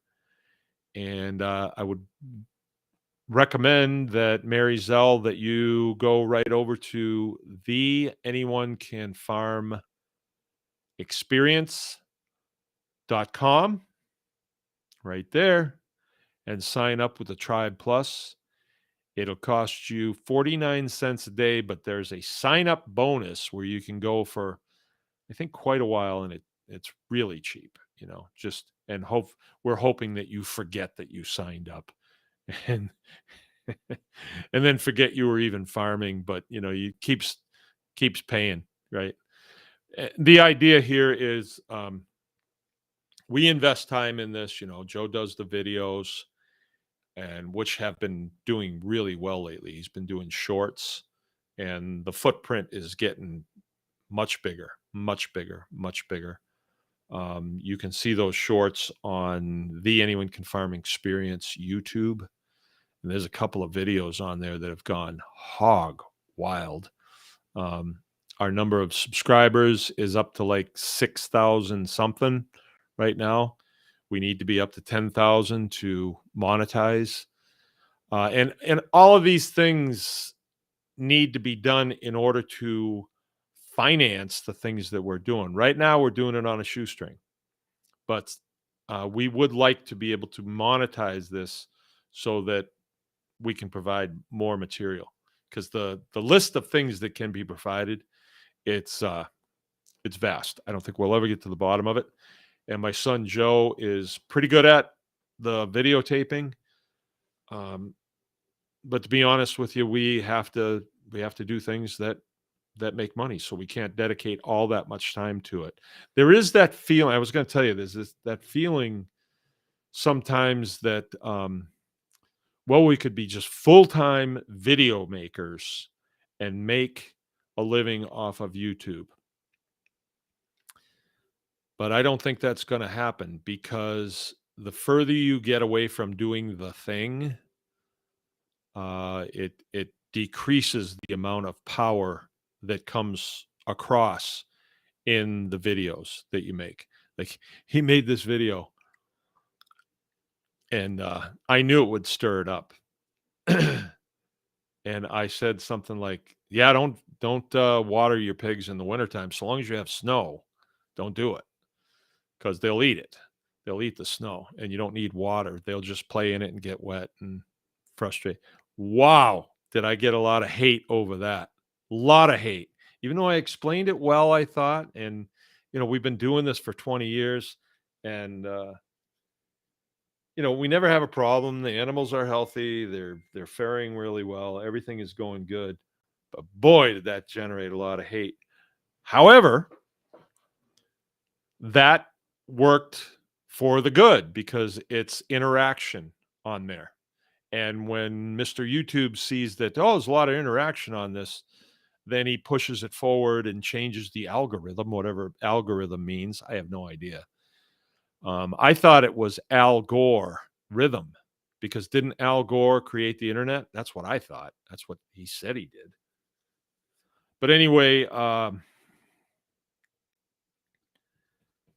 so Joe's doing his thing, but he's got to make a living too. So if you guys want to help with this, the best way, I think, is to invest in the Anyone Can Farm tribe. I mean, you're a member of the tribe, invest some dollars in it.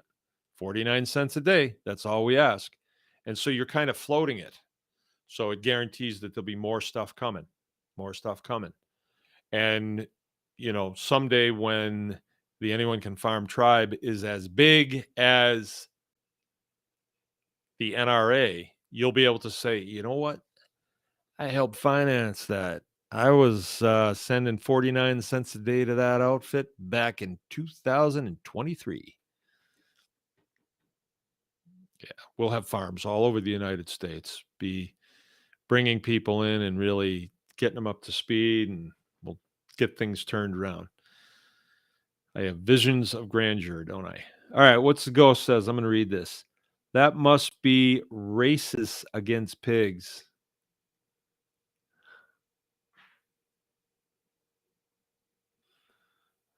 All right, I'm going to get going. Fun tonight. Appreciate you guys all coming by. Do us a favor and like, share, and subscribe if you would, please. And if you can, do this too. Oh, wait a minute. Before I go, very important. There is a woman that we sold a dog to 2 years ago. The dog's name is Doug. They can no longer keep him. And if you need a 2-year-old Great Pyrenees, he is castrated, and I think it would be a good fit in a lot of cases. If you need one, contact me somehow. Just figure it out. I don't know. Contact me through Facebook or whatever, and we'll talk on the phone, and I'll tell you what the story is.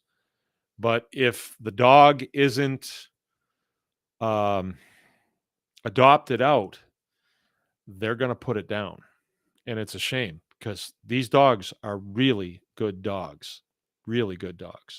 There's some extenuating circumstances that I would want to have a private conversation with you on the phone. Okay?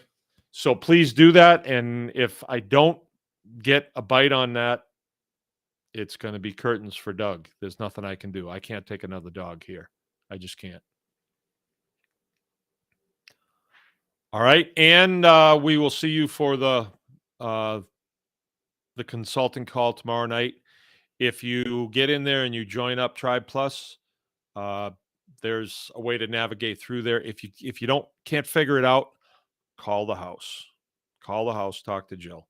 The phone number is on bakersgreenacres.com. You can find it on there. Just call the house, talk to Jill. She walks people through it all the time. And then we get a one-on-one consulting. And I charge a lot for consulting, you guys. I really do. I'm a premier farmer in these United States of America, and you're lucky to be able to consult with me for a mere 49 cents per day. All right, so let's get a bunch of people signed up so we can continue to finance this beauty. All right, I'm gonna go. Good night, everybody. Anyone can farm.